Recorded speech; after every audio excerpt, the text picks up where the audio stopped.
And I want to add that it's the responsibility, or should be the taken responsibility of a political party, not only to follow the lead of social movements, or some might say tail and try to co-opt social movements, which should not be the role, but also there should be leadership provided by the party and party leaders. That's what being visionary, that's what leadership should be about. And a great example is the warfare state that we live in, the fact that for more than 15 years the United States has been engaged in perpetual war with no end in sight. We devote a section of the Autopsy report to war and the party. We point out that a lot of the Democratic Party base, as verified by polling, is opposed to the militarism that has become routinely deferred to by the Democratic Party leadership on Capitol Hill.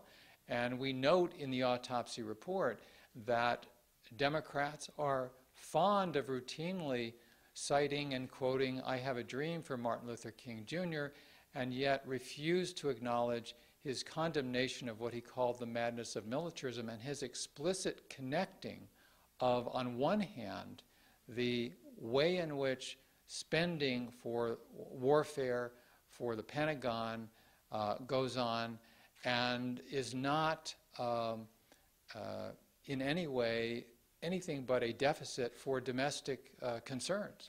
So here we have a Democratic Party that likes to quote Dr. King, but cherry picks and avoids really acknowledging what he stood for, what he worked for, particularly in the last years of his life, when we have Democrats on Capitol Hill and the DNC who say, oh, we must spend a bit more, some more money for meeting domestic needs, and they refuse to acknowledge, as Dr. King explicitly acknowledged, that when you, as he put it, if you spend all that money on guns, you forget guns and butter, as he said, you don't even get good oleomargarine.